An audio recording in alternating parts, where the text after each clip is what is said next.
Hello, everybody. Welcome back to the Veda YouTube channel and podcast. My name is Dr. Priyank Sharma, aka Dr. Pri, and I'm excited to present episode 2 in the Longevity Medicine Essentials series. As a quick note, I've also started a Substack where at the moment we're creating parallel content for your reference to quickly review what we talk about here on the YouTube and podcast. Or for those of you who prefer to read the information, check that out. We'll have that in the show notes. Please subscribe to it if you like it and share it with anyone that you think it might help. And here we go. Longevity Medicine Essentials, the Pillars of Longevity, Part 1. And as I teased there for a second, I want to do a quick overview of the Longevity Medicine Essentials series. So the goal of this series is to be a practical, actionable guide on the core of longevity medicine. I have my own practice. I've been seeing patients for a few years now, and I'm really passionate about longevity medicine, but I know that I can't get everybody on this new paradigm changing form of healthcare. So I've started this YouTube channel and podcast and now Substack to help expand the reach and hopefully give you a guide that you can go and take to your doctor and say, hey, help me with this. Here's the evidence. Here's what I need to get done and help you stay healthier and happier. Also, meeting my mission. The first episode introduced longevity medicine. It's on the YouTube and all of the other social platforms, podcasts, etc. And that is an intro to what longevity medicine is, why it matters, I believe, for everybody, and how you can get started, whether that's dipping your toe in or jumping in full force.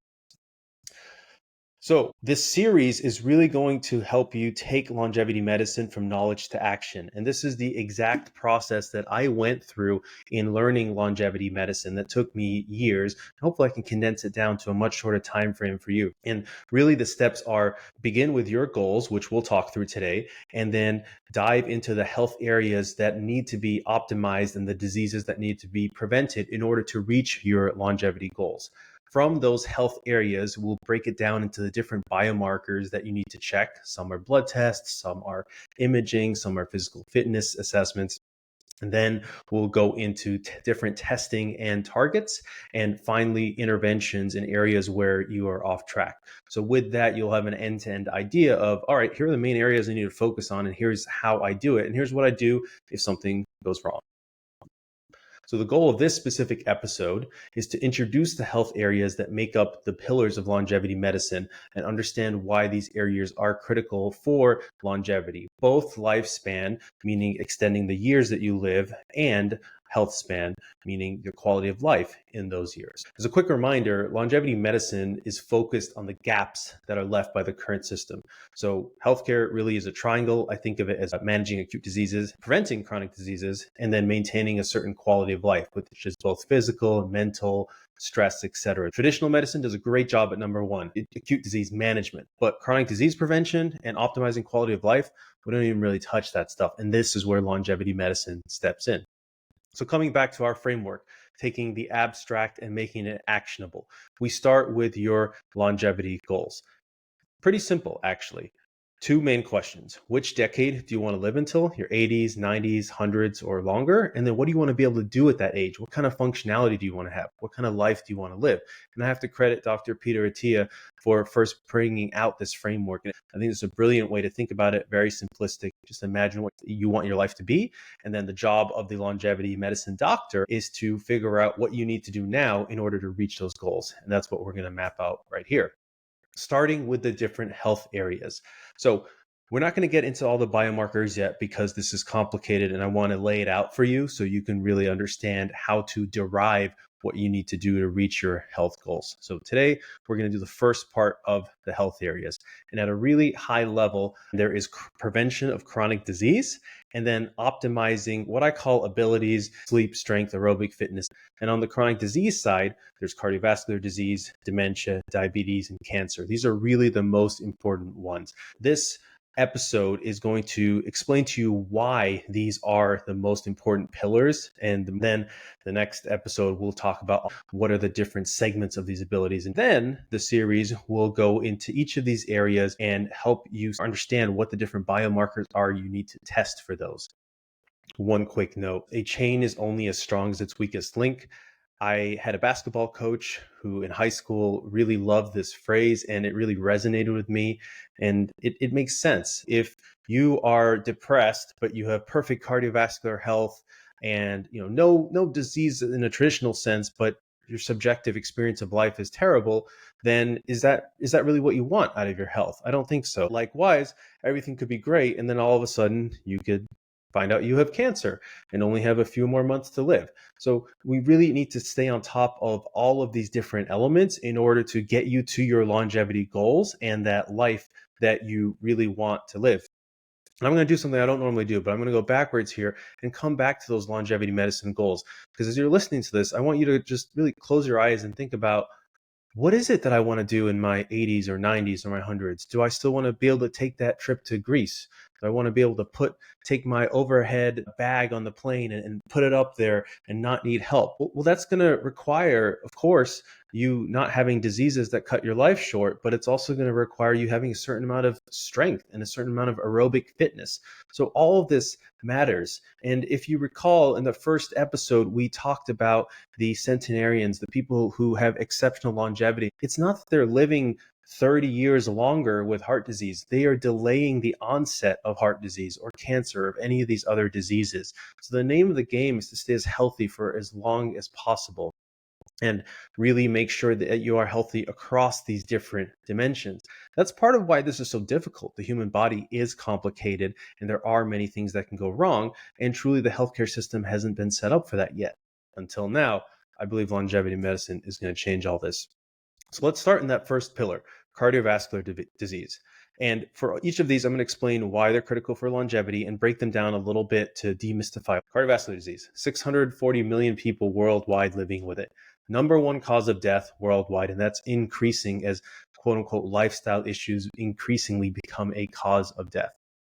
From a health span standpoint, quality of life standpoint, anytime you get what we define in medicine as cardiovascular disease, you're going to see an immediate drop in your quality of life, whether that's heart failure or a stroke, etc. I know I don't need to explain that, but it impacts both health span and lifespan. What exactly are we preventing here?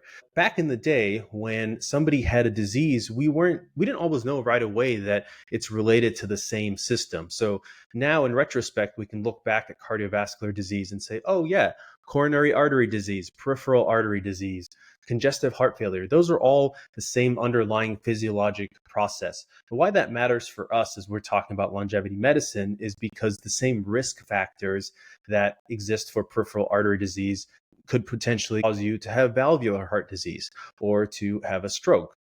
And so you've probably heard of a lot of these terms, but what I want to express to you is that when we decide which biomarkers we need to look at to prevent cardiovascular disease, what I do is I go through each one of these diseases and I do research on what are the different biomarkers that are risk factors for each of these diseases, right? And again, the biomarkers help us predict if you are likely to get one of these diseases and eventually the symptoms that hurt your quality of life or, potentially even worse outcomes. So really quickly, coronary artery disease, this is a heart attack. Peripheral arterial disease leads to something called claudication, where people have difficulty walking long distances. Congestive heart failure is when your heart is unable to pump properly, so it can't get oxygen to all the areas that you need to in your body. Valvular heart disease, aortic stenosis is a common one. Similarly, makes it difficult for your heart to pump properly. Aneurysms can be deadly, especially aortic aneurysms. Arrhythmias is when the electrical system in your heart makes it such that it can't synchronize the beating of the heart muscle properly. Cerebrovascular accidents are strokes, and transient ischemic attacks are little mini strokes that are often unnoticed, but over time cause real significant damage and disability. And once we dive into cardiovascular disease, I'm going to go through these and list out what the risk factors are until we have a common denominator list of risk factors that we want to check for cardiovascular disease. And one note on this, you might say, look, Dr. Pre, I'm not interested in learning how to derive all this stuff. That's totally fine. At the end of each of these episodes and on the Substack, we'll have a list of these biomarkers. You can just go ahead and take those and not worry about how we get there. But a lot of people are interested in learning about this and understanding what's happening under the hood. So I break it down, and I hope through that process, you learn the process of breaking these things down so that you can go and do it for other types of diseases that you might be susceptible to. Because remember, I'm just talking about the most common ones here. To do longevity medicine properly, I would sit down with you and figure out what your risk factors are specifically based on your past medical history, based on your family history, etc. Now, with all that out of the way, let's go to the next one. Oh, I'm sorry, jumped ahead. A quick note.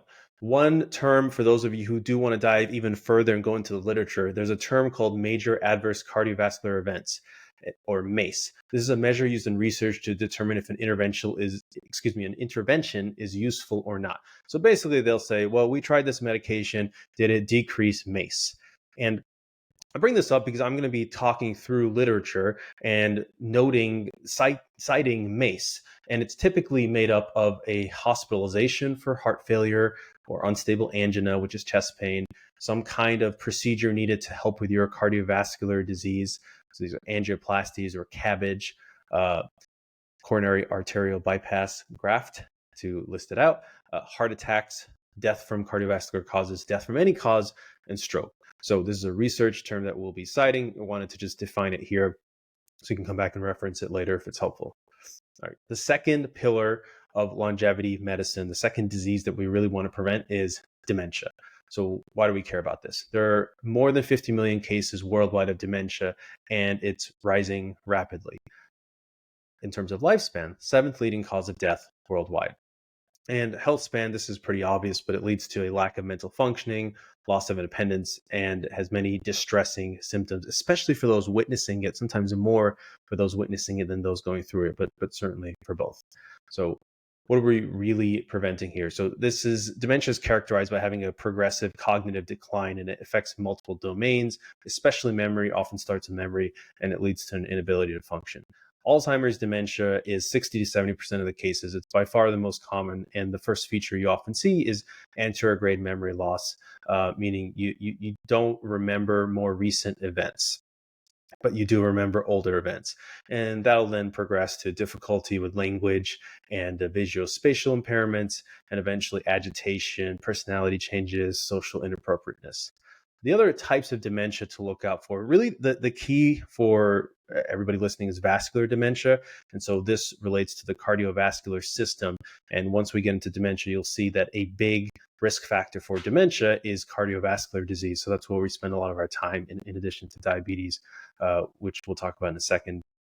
Also a risk factor. But the main difference between Alzheimer's dementia and vascular dementia is that it happens in a stepwise event. So it's kind of more of a continuous change with Alzheimer's. With vascular, it's stepwise. And you see this image here on the screen. This is a PET scan showing basically different glucose uptake regions, and giving you a sense of the different features in the brain of these types of dementia. So that's another thing. They'll affect different brain regions, and that's why you get different manifestations of it. But vascular dementia often starts with executive function changes, things like planning. Lewy body dementia, more rare, only 5 to 10%, starts with visual hallucinations and tremors that are similar to Parkinson's disease. And then frontotemporal dementia, 2 to 5%, starts a little bit earlier, usually, and has some personality changes that are a big part of it. All right. Third pillar, diabetes. So diabetes is a little bit different in that it typically will not directly cause death. However, it is such an important input into all the other diseases that it's really, really important to focus on and manage. And it's unique in a few other ways that we'll talk about. But about 500 million adults worldwide have diabetes. This is 10% of adults. And there's about 20 million new cases a year. And even worse, about 25% of adults, so like a billion people plus, have unknown insulin resistance, meaning they're having some level of diabetes that we call insulin resistance, kind of early diabetes. And I'll explain this when we talk about it, when I have the dedicated episode to this. But that is a lot of people. So we're talking like over 1.5 billion people impacted. And diabetes exists on a spectrum. So initially you'll get insulin resistance, and at some point we draw a cutoff line and say, now it's called diabetes. But that process starts a lot earlier. From a lifespan standpoint, I know I said diabetes doesn't directly kill you, but you have a 25 to 30% increased risk of death. And the higher your average blood glucose is, the higher that risk is. As I mentioned, it's on a spectrum. From the health span standpoint, the risk of debilitating diseases such as stroke increases, and the direct complications of diabetes also lower quality of life. So, what are we really preventing here? I mentioned that term MACE. You have a 2 to 4 times risk of cardiovascular disease with diabetes, specifically an event. Cancer, you have a 1.25 to 2 times risk.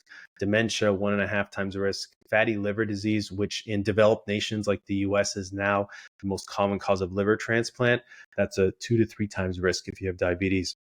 And then there are direct complications of diabetes. Number one cause of dialysis and kidney failure in developed countries. It's the number one cause of adult blindness. It's the number one cause of non-accident related amputations. So a lot of really negative effects that come from diabetes and why we want to prevent it. Cancer, why prevention is critical. This is a big, scary one for most people. If you know my story, my whole journey into longevity started with my mom getting breast cancer unexpectedly. So I probably don't need to explain why we care about this, but more than 20 million new cases annually. Number two killer worldwide. And from a health span standpoint, cancer itself is very distressing, as I just expressed. And of all the diseases, it's unique in that the treatments themselves cause a lot of decrease in quality of life and mental distress. So this is tough. And here on the image, I'm showing for you, those of you listening, just a microscopic view of cancerous cells. And for people who are not, even for me, but certainly people who are not used to looking at microscopic cells, cells tend to be much more orderly. These cancer cells, they're mutated, they're different sizes and shapes. And so they just look abnormal. What are we actually trying to prevent with cancer? A couple lists here. First are the most diagnosed cancers. So it's breast, lung, prostate, colorectal, and then melanoma in the US, stomach worldwide. And the most deadly cancer is the one that caused the highest death rates: lung, colorectal, liver, pancreatic, breast, and stomach cancer. And one quick note that we will talk about is that 15 to 20% of lung cancers arise in non-smokers. And when I do the cancer portion, so cancer is kind of a weird one in that outside of some very obvious risk factors that are toxin exposures like alcohol, cigarette smoke, asbestos, some of these more rare ones, we don't truly know what happens when people get cancer or why they get it. It's just a set of random mutations, but it's hard to say exactly why they're happening. So outside of the standard, get good sleep, get good exercise, manage your stress, manage your diet, there's not a ton that we can specifically say, yeah, check for this biomarker. And if it's going off track, do X, Y, and Z, and it'll reverse it. So with cancer, from a prevention standpoint, the name of the game is really going to be early detection. And that's what we'll focus a lot on. I know this was a little bit of gloom and doom, but I want to emphasize that for all of these, we have really good tools and increasingly better tools and increasingly better knowledge on managing them. And a lot of those tools are what we'll talk about in the next episode, the Pillars of Longevity Medicine, Part 2, where we'll be focusing on optimizing these abilities that lead to both a better quality of life and, in a lot of cases, actually survival benefit. So we'll talk through similarly sleep, how it impacts lifespan and health span, same with strength, aerobic fitness, stress management, and break these down a little bit to the extent that they are helpful to be broken down. These are not many different things grouped into one, the same way that the diseases were that I talked about. So want to thank you for taking the time to listen. And I just, again, want to emphasize this is not all gloom and doom. We have good solutions, good treatments, and really a good way to make sure that you can get into those later decades, those goal decades, and be able to maintain those abilities that you want to. These diseases are scary. We hear about them, but the whole point of longevity medicine is to systematically decrease your risk and give you the best chance of getting to those goals and those outcomes. Just one quick plug. Thank you for listening. Please share this with anybody that you think would enjoy it or find it valuable. Leave comments so I know what's on your mind. It can help me with creating future content, making sure I'm addressing your needs. And please like and subscribe this on YouTube or whatever podcast app you're listening to. Really appreciate you all and looking forward to chatting with you next time.